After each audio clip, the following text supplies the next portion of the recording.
pessoal, tudo bem? O De Bar em Bar está de volta hoje no Restaurante Bistrô 217, um espaço muito bacana para quem não conhece ainda. E eu estou aqui com o Ricardo, ou China, todo mundo conhece como China, né? É isso, China? China.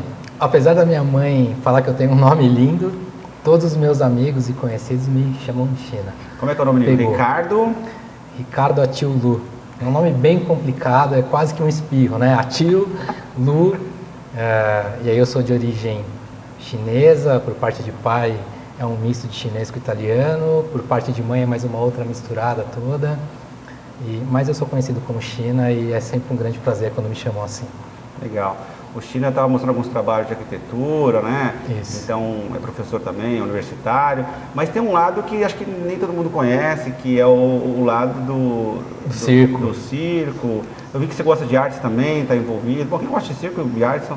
Aliás, arquiteto também, né? Todo arquiteto tem esse lado artístico muito forte, né? Natureza. Como é que é um pouco? Conta um pouco disso. Por que dessas outras, dessas paixões além da arquitetura? Na verdade, eu acho que é impossível dissociar uma coisa da outra, Magno, porque a arquitetura, ela de um certo modo, ela tem uma ligação, um laço muito estreito com as artes. Então, o Brasil, que preconiza sempre a questão do modernismo, que foi um tipo de arte já um tanto quanto datada, ela sempre teve esse entrelaçamento entre os artistas, quem pintava, quem fazia música, quem fazia escultura e os arquitetos. Então, Chico Buarque estudou arquitetura, Vinícius de Moraes, idem, e os principais arquitetos no mundo, eles possuem uma vertente artística.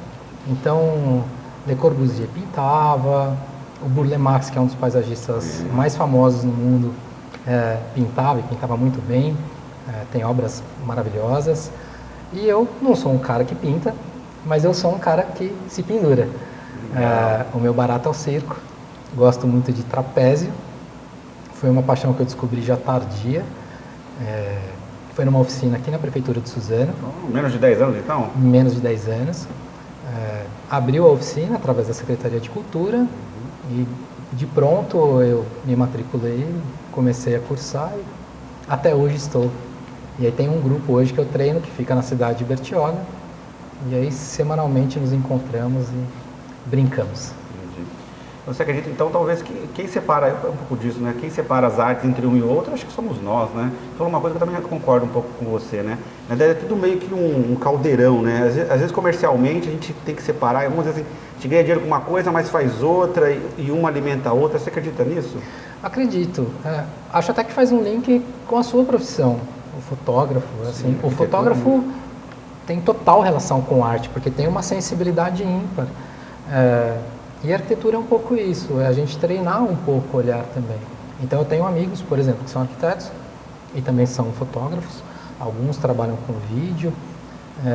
Então, de fato, eu acho que uma coisa está sempre relacionada à outra, não tem como. Legal. E essa nova atividade sua aqui no trapézio, no circo, o que você acha que ela acrescentou na sua vida profissional enquanto arquiteto? Você acha que mudou o seu olhar da arquitetura com relação a isso? Muda.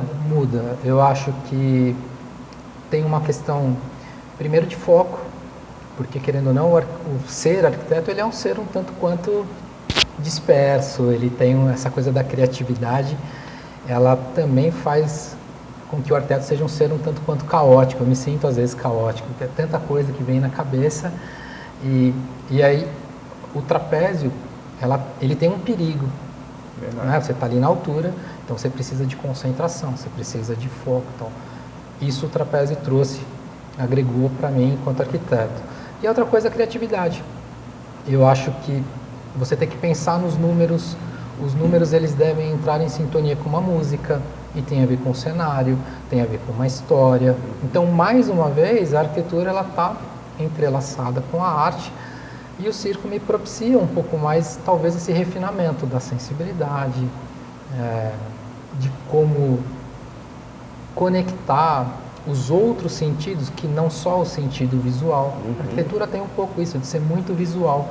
Igual a fotografia, né? Como a fotografia, mas que, na verdade, desperta e mexe com todos os outros sentidos. Sim. Então, eu acho que é isso. Legal, que bacana. Fala um pouquinho, você tem um trabalho, né, no litoral, né? E como é que é quando você está lá embaixo, assim que você falou? Ou aqui em cima, né? Como é que é? Como é que é lá embaixo? Qual é a diferença da lá embaixo aqui em cima, né? Aqui em Bertioga, para quem não conhece, Mogi, Suzano é muito próximo de Bertioga, né? Então a gente costuma usar esse termo. Sim, mesmo. sim. Eu sempre brinco com os amigos e falo, lá embaixo e lá em cima eu tenho um pouco essa atuação diversificada. Eu atuo aqui na Prefeitura de Suzano, eu sou daqui de Mogi das Cruzes, morei em Poá, tive sempre uma relação com Suzano, então eu tenho uma atuação aqui que é no campo institucional. E em Bertioga foi quando eu era estudante universitário, que eu acabei tendo uma oportunidade de trabalho e acabei mudando para lá. E desde então constituí família e montei um escritório lá com os amigos, também de faculdade, e atuo com uma arquitetura residencial.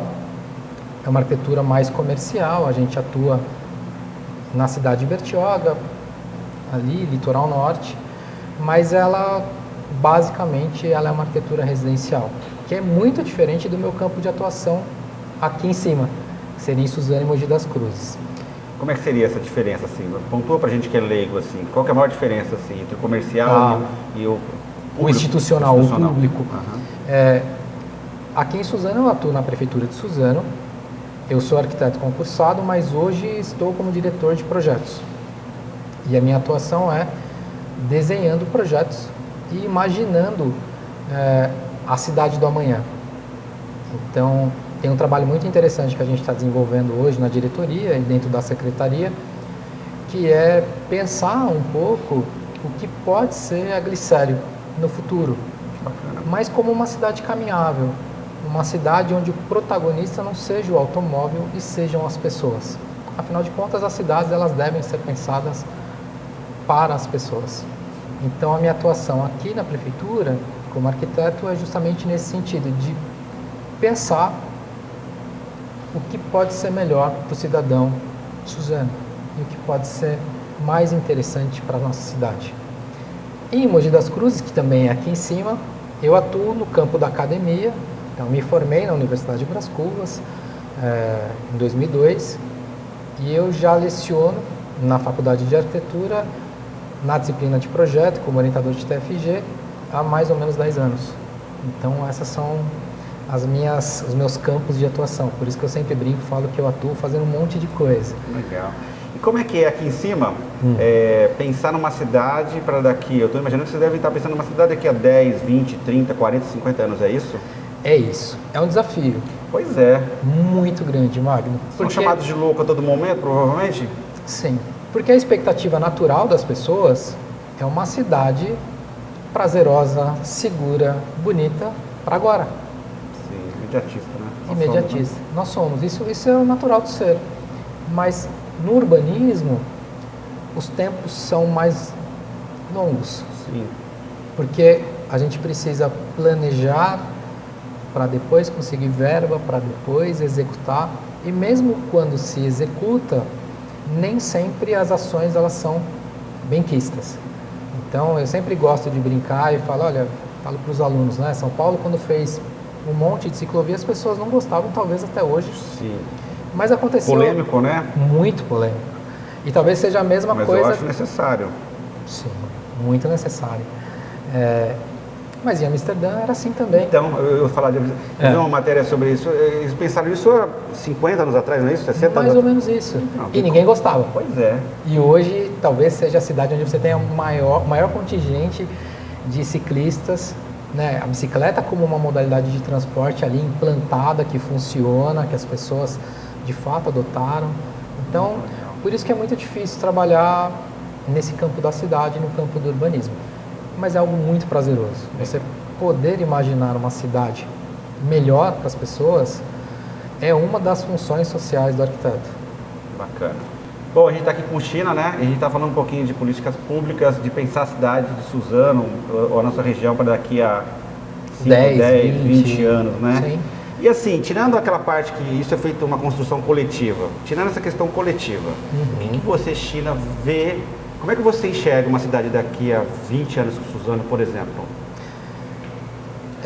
Pessoal, estou perguntando. Pessoal e sem ser utópico, acho que a gente tem que ser realista, viável. Concordo. Eu enxergo uma cidade onde as pessoas elas tenham uma possibilidade de caminhar com mais prazer, com mais segurança, onde os equipamentos públicos eles estejam distribuídos de forma mais igualitária, sim, onde a pessoa da Zona Sul, da Zona Sul que eu digo Palmeiras, sim, né, ela tenha condições de ter todo tipo de equipamento que existe na região central, para que ela também não tenha que se locomover por grandes distâncias. Sim.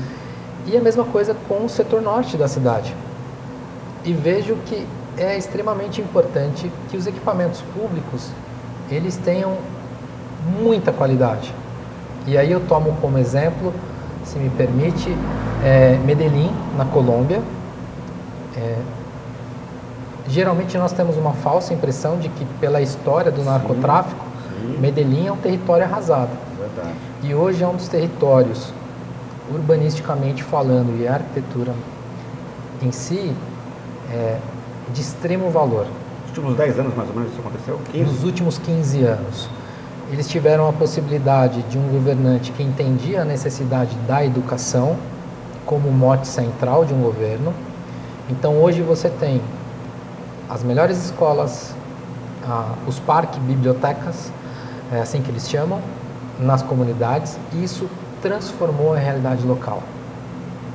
Eles passaram a ter um sentimento de pertencimento.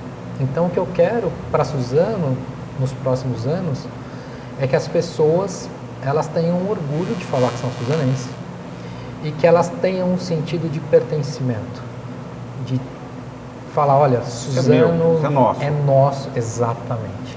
Então, isso é muito importante. Gente, o que é um equipamento público de qualidade, ao seu ver, assim, o que traz essa referência de qualidade, assim? Deixa eu entender melhor essa questão. A gente, por muito tempo no Brasil, a arquitetura pública, isso eu digo quando não é aquela arquitetura que não é o exemplo de Brasília, que é uma arquitetura com muita qualidade, e é uma arquitetura promovida pelo Estado, no caso, um ente federal. Verdade. Mas nos municípios, acostumou-se a fazer obras sem qualidade e com um desenho arquitetônico muito pobre. Então as escolas... Feio, você quer dizer feio? Feio, sim. E não prático, vamos dizer assim? Muito grosseiro. Prático. Eu gosto muito de usar um exemplo com os alunos, de algo que passou comigo. Então, eu gosto de conversar com as pessoas que estão ali na linha de frente. Então, se eu vou projetar uma UBS, um equipamento de saúde, eu vou conversar com o enfermeiro, vou conversar com o médico, enfim, eu quero entender as necessidades. Perfeito. E eu fui uma vez conversar com uma diretora para falar sobre educação, afinal de contas eu também sou professor, e entender as necessidades para projetar uma escola que fosse mais atraente. Porque eu percebo que as crianças não se sentem motivadas a frequentar uma escola. É verdade. E aí ela falou assim para mim, não, a escola tem que ser muito legal, tem que ter isso, tem que ter aquilo, mas olha, a escola ela tem que ser muito durável.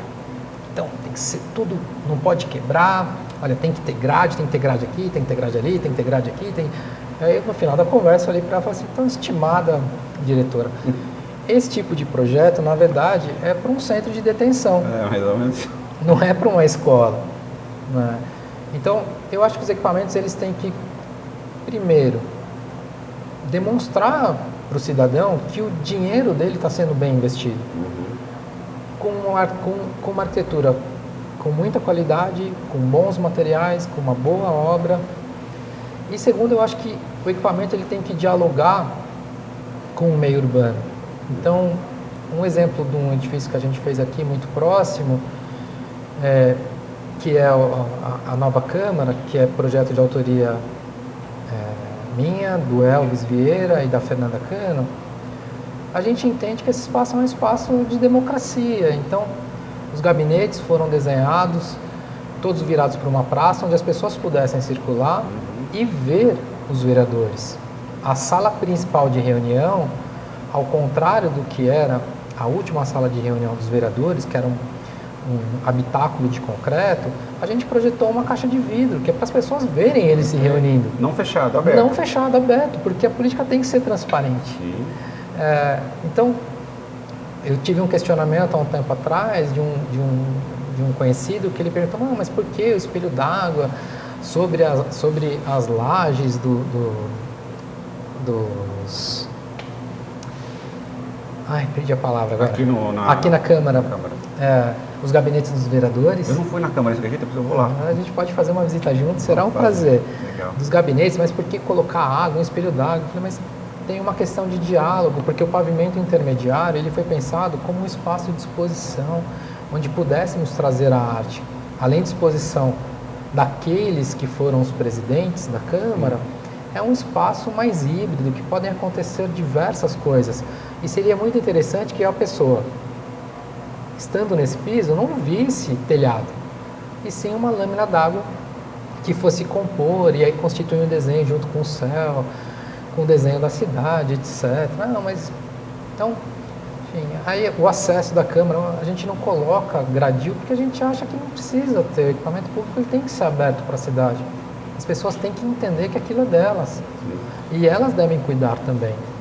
Eu estou imaginando ou vendo que você visualiza uma cidade com menos carros. Tudo próximo, Sim. onde você vai acessar. Eu acredito nisso também. Sim. E isso tem uma disputa comercial, uma disputa... Porque cada vez mais ele incentiva o consumo de carro. E além disso, o carro na nossa sociedade, ele tem uma função de status também, né? Como é que lida com isso daí? Difícil, porque é uma questão enraizada. Pois é. De fato, para nós, o automóvel ele é o sinal, talvez, de maior forma de demonstração de status. Não tem problema nenhum a pessoa ter um carro. Eu acho que a gente começa a mudar um pouco essa lógica, Magno, quando a gente ofertar para a população uma rede de transporte eficiente e mostrar para ela, olha, se você vier de transporte coletivo, você gasta menos, você vem mais rápido, é seguro, etc, etc.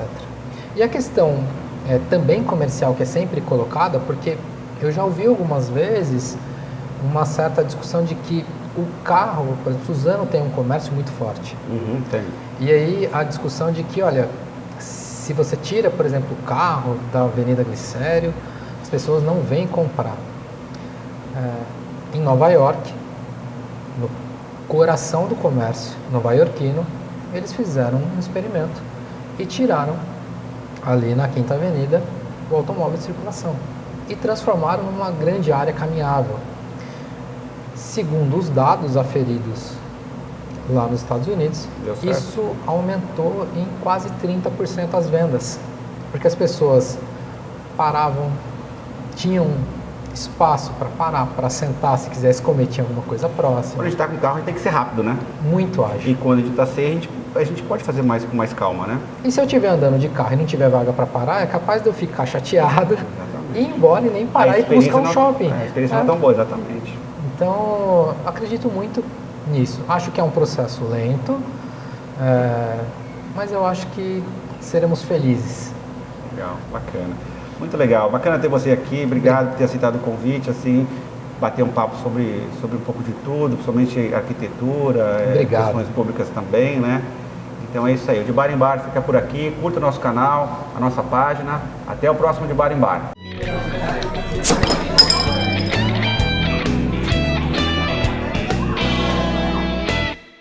Isso é difícil de mudar, hein, cara? Isso daí. Muito difícil. Porque envolve dinheiro, mas eu acho que vai chegar uma hora que a gente vai ser obrigado, vai chegar uma hora que a gente vai ser obrigado a... Porque não tem onde mais colocar carro já. Uma cidade como Suzano, por exemplo, eu vou descer, eu tô no Alto da Glicério aqui, às vezes...